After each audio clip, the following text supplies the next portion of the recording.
కుప్పంలో నారభువనేశ్వరి మాట్లాడుతున్నారు. లైవ్ చూద్దాం. ప్రతి ఇంటి మీద దాని మీద అయ్యే ఖర్చు గవర్నమెంట్ భరిస్తుంది, ప్రభుత్వం. అట్లానే ఎస్సీ ఎస్టీలకి ఉచిత కరెంట్ ఇస్తారు, దాని ద్వారా. తర్వాత మిగిలిన ఏది మిగులుతుందో ఆ కరెంటు అది గవర్నమెంట్ గ్రిడ్కి వెళ్తుంది. ఇప్పుడు మేము ఫ్యాక్టరీలు నడుపుతున్నాం, మేము కూడా ఇట్లానే సోలార్ ప్యానెల్స్ పెట్టి మా ఫ్యాక్టరీకి ఏది అవసరం అంత వాడుకుని అది తిరిగి ప్రభుత్వంకి వెళ్ళిపోతుంది. ప్రభుత్వం గ్రిడ్కి వెళ్ళి దాంతో మాకు డిస్కౌంట్ ఇస్తారన్నమాట. అట్లా చంద్రబాబు నాయుడు గారు ఎస్సీ ఎస్టీకి ఉచితంగా ఎలక్ట్రిసిటీ ఇచ్చి ఈ సోలార్ ప్యానెల్స్ ప్రతి ఇంటి మీద పెట్టదలుచుకున్నారు. ఫర్ ఆల్ కమ్యూనిటీస్ ప్రతి ఒక్క ఇంటి మీద తప్పకుండా ఉంటుంది. ఎస్సీ ఎస్టీ వాళ్ళకి అది కొంచెం ఫ్రీగా ఇవ్వదలుచుకున్నారు. అదే కాకుండా చంద్రబాబు నాయుడు గారు కుప్పానికి చాలా పథకాలు ఆయన ముందుకి తీసుకొచ్చారు. మీకు తెలుసో లేదో, మరి మీ సర్పంచ్ గారు చెప్తున్నారో లేదో, చంద్రబాబు నాయుడు గారు ఏమి గ్రామ ప్రజలకి కానీ మన కుప్పం ప్రజలకు కానీ ఆయన ఏం చేయదలుచుకున్నారో అది. ఎనీవే, కడ్డా ద్వారా ఆర్థిక వికాస్ మీ అందరికీ తెలుసు. వికాస్ గారు ఐఏఎస్ ఆఫీసర్ని, స్పెషల్ ఆఫీసర్ని ఈ కుప్పానికి వేశారు, ఎందుకంటే తొందరగా పనులు పూర్తి అవ్వాలని. ఏదైనా మీరు ఓపిక పట్టి ఒక 2 సంవత్సరాలు ఇస్తే అవుతాయి. తొందరగా అవ్వాల్సినవి తప్పకుండా మీకు అందరికీ తెలుసు, చంద్రబాబు నాయుడు గారు తప్పకుండా చేస్తారు. మిగతా కొన్ని పనులు టైం అయినా తప్పకుండా 1 సంవత్సరం 2 సంవత్సరాలు మీరు ఓపిక పట్టి మీరు చూడాలి ఆయన చేసిన డెవలప్మెంట్. ఎందుకంటే పోయిన 5 సంవత్సరాలు ఈ ప్రభుత్వం మీకు వచ్చేది కూడా రాకుండా, ప్రజలకి వచ్చేది కూడా రాకుండా చేసి మీకు ఏంటి గ్రామానికి రావాల్సింది కూడా వాళ్ళు ఇవ్వలేదు. అందుకే మనం ఒక అడుగు వెనక్కి వెళ్ళిపోయాం ఆంధ్రప్రదేశ్. ఆయన ఆంధ్రప్రదేశ్ని అట్లానే కుప్పాన్ని చాలా డెవలప్ చేయాలనుకుంటున్నారు. చాలామంది ఇండస్ట్రీస్, ఫుడ్ ప్రాసెసింగ్ కానీ ఏదైనా ఇండస్ట్రీస్ ఎందుకు వస్తున్నారంటే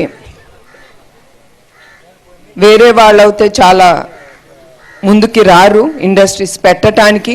ఎందుకంటే మీరు చూశారు గత ప్రభుత్వం వచ్చిన వాళ్ళని కూడా ఎట్లా వాళ్ళు భయపెట్టి కేసులు పెట్టి వచ్చిన వాళ్ళు కూడా పారిపోయారు. ఇండస్ట్రీస్ పెట్టిన వాళ్ళు ఇక్కడికి వద్దు, మనకి ఆంధ్రప్రదేశ్లో ఈ బాధలు భరించలేము అని వెళ్ళిపోయిన వాళ్ళు తిరిగి వస్తున్నారంటే అది చంద్రబాబు నాయుడు గారి మీద నమ్మకం, మీ అదృష్టంగా భావించుకోవాలి. ఎందుకంటే నేను ఒక ఇండస్ట్రీస్ నడుపుతున్నాను. ఇట్లాంటి భయపెట్టించిన స్టేట్స్లోకి మేము వెళ్ళాం.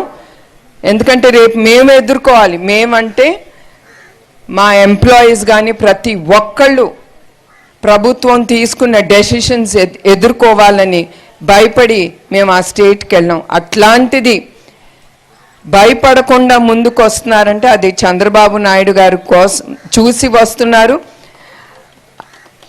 అట్లానే తద్వారా వీటి వలన మీకు కానీ మీ పిల్లలు కానీ బెంగళూరు కానీ చెన్నైకి కానీ ఎటు వెళ్ళక్కర్లేదు. మీ అందరూ మీ కుటుంబంతో సుఖ సంతోషాలతో ఉండొచ్చు. తర్వాత చంద్రబాబు నాయుడు గారు కుప్పాన్ని ఎడ్యుకేషన్ హబ్గా మార్చాలనుకున్నారు. 100% మొబైల్ నెట్వర్క్, అది కూడా మొబైల్ నెట్వర్క్ ఇక్కడ చాలా వీక్గా ఉంది కనుక దాని మీద కూడా ఆయన కాన్సన్ట్రేషన్ చేస్తున్నారు. బీసీ మైనారిటీ వర్గాలకి కమ్యూనిటీ హాల్ నిర్మిస్తున్నారు. నేను నిన్న కూడా తిరిగేటప్పుడు ప్రతి ఒక్కళ్ళు అడిగేది మహిళలు ఎస్పెషలీ కమ్యూనిటీ హాల్ కావాలని. తప్పకుండా అది కూడా ఆయన తీరుస్తారు. అట్లానే దేవాలయం అభివృద్ధి, జీతాలు చెల్లింపు, ద్రవిడ యూనివర్సిటీ ఉద్యోగాలు గత 2 ఏళ్లుగా జీతాలు అందకుండా వాళ్ళు చాలా బాధపడ్డారు. అట్లాంటిది 2.8 కోట్ల జీతాలు బకాయిలు ఆయన తప్పకుండా విడుదల చేస్తామని హామీ ఇచ్చారు. పేదలకి ఇళ్ళు, ఎక్కడికి వెళ్ళినా ప్రతి ఒక్కళ్ళు అడిగేది ఇళ్ళు. తప్పకుండా ఆయన 15,323 కొత్త ఇళ్ళు నిర్మిస్తారు మన కుప్పంలో. త్రాగునీటి సమస్య పరిష్కరణ, ఎక్కడికి వెళ్ళినా ప్రతి ఒక్కళ్ళు అడిగేది ఇళ్ళు, రోడ్లు, లైట్లు, వాటరు, నీరు. ఈ సమస్య ప్రతి గ్రామం ఎదుర్కొంటుంది.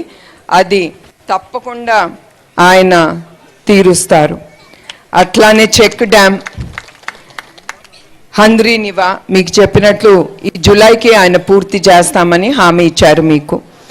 కుప్పంలో ఆసుపత్రి, Kuppam area hospital, super hospital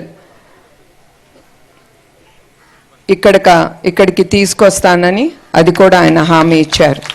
అట్లానే మెడికల్ మోడల్ మున్సిపాలిటీ, దీనికి 450 కోట్లు కుప్పానికి మోడల్ మున్సిపాలిటీగా చేస్తాము.